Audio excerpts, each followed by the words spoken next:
Lions club Visakhapatnam అధ్యక్షుడు రూపేష్ కుమార్ గారికి, region chairperson Rajesh Kumar Reddy గారికి, ఈ కార్యక్రమ రూపశిల్పి సుబ్రహ్మణ్యం గారికి, అట్లాగే చైర్మన్ శ్రీప్రకాష్ రావు గారికి, లయన్స్ క్లబ్ విశాఖపట్నం సభ్యులకు, అతిథులకు, ఆహ్వానితులకు ముందుగా హృదయపూర్వక చిరంజీవి ఆఫీసులు,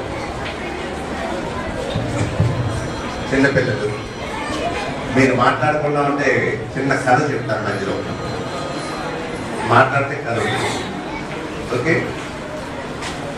అట్లాగే ఈరోజు కార్యక్రమానికి నన్ను సభకు పరిచయం చేసిన పెద్దలు మాస్టర్ గవర్నర్ ఆయన దుర్గాప్రసాద్ గారు, ఆయన పరిచయం చేస్తుంటే కొద్దిగా నాకు కాస్త ఎంకరేజింగ్గానే ఫీల్ అవుతుంది. ఎందుకంటే ఆయన గవర్నర్గా ఉన్నప్పుడు నేను సెకండ్ వైస్ ప్రెసిడెంట్ గవర్నర్గా ఈ లీడర్షిప్ అంశాలు అనేక విషయాలు ఆయన దగ్గర నుంచి నేర్చుకోవడమే కాకుండా చాలా సందర్భాలు ఆయన గుర్తు చేసుకుంటూ ఉంటాను. కాబట్టి అట్లాంటి వ్యక్తి ఈరోజు నన్ను పరిచయం చేస్తుంటే కాస్త ఏదో ఒక గురువు శిష్యుని పరిచయం చేసినట్టుగా అనిపించి కాస్త గిల్టీగా ఫీల్ అయినా సభా సాంప్రదాయం కాబట్టి వాళ్ళకి ప్రత్యేక ధన్యవాదాలు. అలాగే ఈరోజు పిల్లల్ని చూస్తుంటే ఎస్పెషల్లీ అనన్య సాయి, రోహిత్ వాళ్ళిద్దరిని చూస్తుంటే అనేక పుస్తకాలు చదివిన అనుభవాలన్నీ కూడా నా కళ్ళ ముందు అలా కలిగి. ఎందుకంటే ఆ అనన్య సాయి చూస్తుంటే అతని యొక్క డెడికేషన్ కానీ అతని యొక్క కమిట్మెంట్ కానీ మా మూర్తి గారు అడుగుతున్నారు నీ పేరు ఏంటి పేరు అని.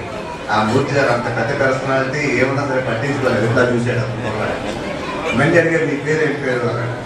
అంటే మళ్ళీ ఇలా చూసి అనన్య సాయి, అనన్య సాయంత్రం ఒక అంత పెద్ద మూర్తి గారు కూడా వంగి ఏం చదువుతున్నామా, ఎక్కడ చదువుతున్నాం వెళ్ళేలా చూసాను విశాఖ వ్యాలీ. ఎందుకంటే అతను కాన్సన్ట్రేషన్ మినిమం లేదు, కాన్సన్ట్రేషన్ అంతా కీపోతే కలుగుతుంది. అది మనకు కావాల్సిన విద్య.